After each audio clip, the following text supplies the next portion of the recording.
Comment faire, comment dire, comment sortir, que choisir, ai-je vraiment le choix? Comment faire, comment dire, comment sortir, que choisir, ai-je vraiment le choix? Comment choisir?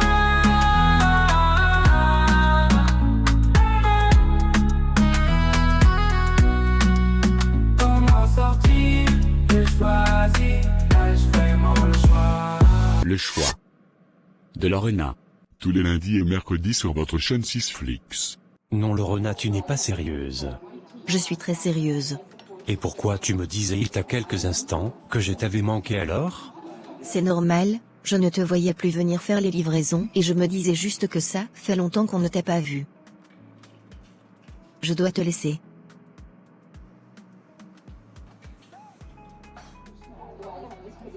Mais pourquoi tu as fait ça? Tu n'es pas encore engagé? Peut-être que tu vas changer d'avis. Non Cindy, je le vois déjà venir. Je veux boucler ce chapitre de ma vie. Être dans un foyer, commencer à faire des enfants, construire ma famille. Ethan est jeune, il est livreur, je ne sais pas s'il est sérieux. Et même si c'est le cas, je vais devoir me battre pour le faire accepter de ma famille.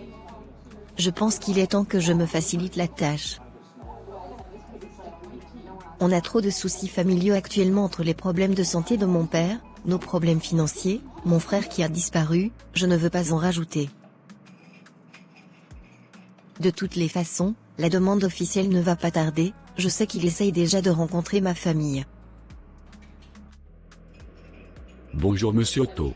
Bonjour. Apparemment vous avez souhaité me rencontrer. Oui Monsieur Otto, en effet c'est avec un total respect et une grande considération à votre égard que je souhaite ce jour vous parler de mon intérêt pour votre fille Lorena. Qu'est-ce que vous essayez de me dire? J'essaye tout simplement de vous dire que ce sera un honneur pour moi que vous m'accordiez l'autorisation d'épouser votre fille. Ma fille? Vous n'êtes pas un peu trop âgé pour elle? Excusez-moi de le dire mais ça m'intrigue vraiment. Non, ne vous excusez pas Monsieur Otto, je comprends très bien votre réaction. Elle est très justifiée. Je m'attendais à ce que vous me posiez cette question. Mais rassurez-vous, notre différence d'âge n'est pas si grande qu'elle n'y paraît. Vous savez, votre fille est très intelligente et mature pour son âge. Je suis juste assez mature pour pouvoir être un partenaire à la hauteur pour elle. Ma fille, c'est mon bijou, et ce que vous pouvez, m'assurer que vous en prendrez soin? Monsieur Otto, bien sûr. Vous pouvez avoir confiance en moi. Je m'occuperai bien de votre fille et je la traiterai avec beaucoup de respect. Et je tiens à vous rassurer aussi que je n'ai pas à me plaindre financièrement. Ce serait vous mentir de dire que je ne suis pas né avec une cuillère en or, mais j'ai su gérer la fortune familiale et votre fille pourra également en profiter. Ne croyez pas que ma fille est à vendre. Nous sommes une famille digne. Loin de moi cette idée, monsieur. Et qu'est-ce que ma fille pense de tout ça? Je ne lui ai pas encore demandé officiellement, mais j'ai trouvé judicieux de savoir ce que sa famille en pense avant de faire ma demande. Oui, je vois. C'est très respectueux de votre part, j'apprécie votre geste. Mais pour ma part, je m'alignerai à la décision de ma fille.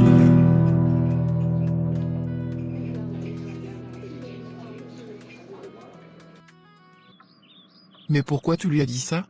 Mais qu'est-ce que tu voulais que je lui dise? Tout simplement que tu donnais ton accord pour qu'il épouse notre fille. Parfois je ne te comprends vraiment pas. Depuis le temps qu'on bataille pour que notre fille se marie avec un homme bien, maintenant qu'elle rencontre enfin le bon et de surcroît le gendre idéal, tu trouves le moyen de lui mettre les bâtons dans les roues. Toi tu es toujours dans l'exagération. À quel moment j'ai mis les bâtons dans les roues? J'ai tout simplement dit que je m'alignerai à la volonté de ma fille. De toutes les façons c'est elle qui se mariera, pas nous. Et je ne vois vraiment pas en quoi c'est le gendre idéal. Quoi? Tu es sérieux? Cet homme a tout pour lui. Il vient d'une famille respectable, professionnellement il n'a plus rien à prouver. Il sait ce qu'il veut et ne tourne pas autour du pot avec notre fille. Et de surcroît il est très respectueux envers elle et même envers nous. Oui effectivement je l'ai trouvé très respectueux, mais je ne sais pas pourquoi mais je ne le sens pas. Je ne suis pas persuadé que ma fille sera comblée avec lui. Mais qu'est-ce que tu racontes? Je t'assure, Daniel. Je ne saurais te dire pourquoi, c'est peut-être l'instinct paternel, ou juste mon intuition, mais je ne le sens pas. En plus, je n'ai pas trop aimé comment il met en avant la richesse de sa famille. Ça m'a donné l'impression qu'il croit que grâce à son argent, il peut tous nous acheter. Mais non. C'est normal qu'un futur gendre qui veut montrer à son futur beau-père qu'il peut vraiment prendre soin de sa fille évoque sa situation financière. Ça fait partie de l'argumentaire. Et puis, ne fais pas comme si ça ne compte pas. Tu ne t'imagines pas qu'on va laisser Lorena épouser un vaurien qui ne pourra pas bien prendre soin d'elle. J'espère que je me trompe et que tu n'es pas en train de jeter ta fille dans les bras de cet homme juste, parce qu'il a les moyens et qu'il peut peut-être nous sortir de nos problèmes financiers. Pour rien au monde je ne sacrifierai le bonheur de ma fille pour mes intérêts personnels. C'est pas elle de porter le fardeau de nos problèmes de famille. Otto, tu arrêtes avec tes discours, à aucun moment je n'ai forcé Lorena à faire quoi que ce soit.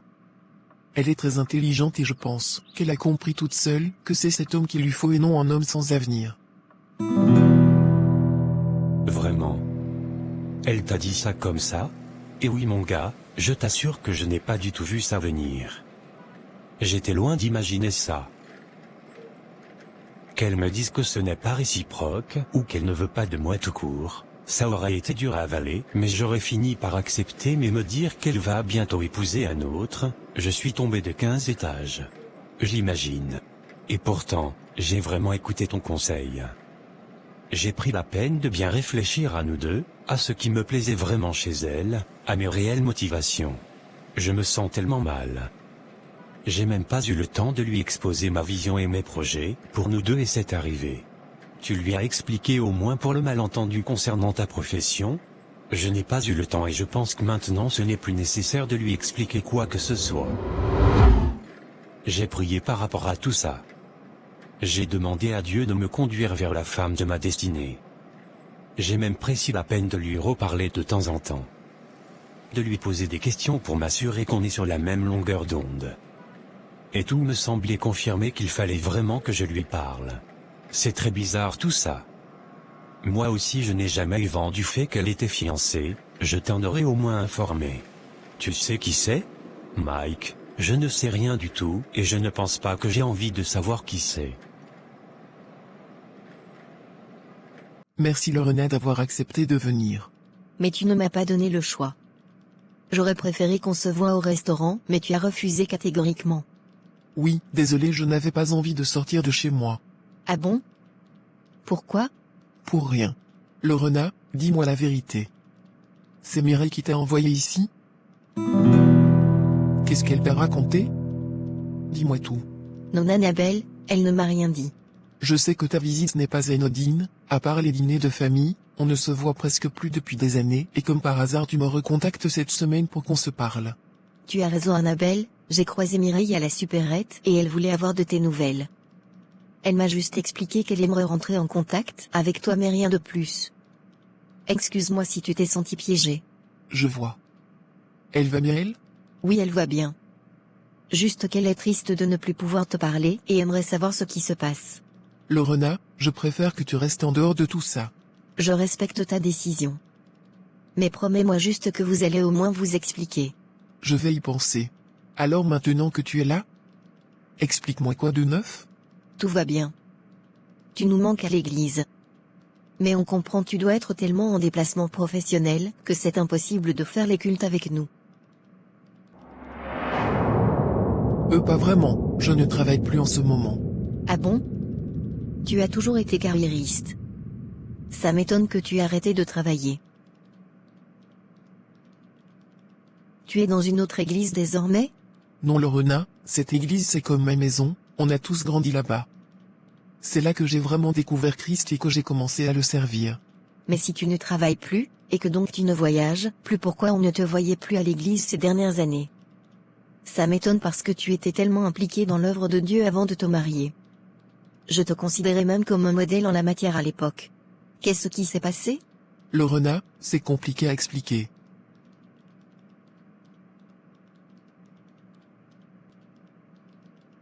Comment faire, comment dire, comment sortir, que choisir, ai-je vraiment le choix?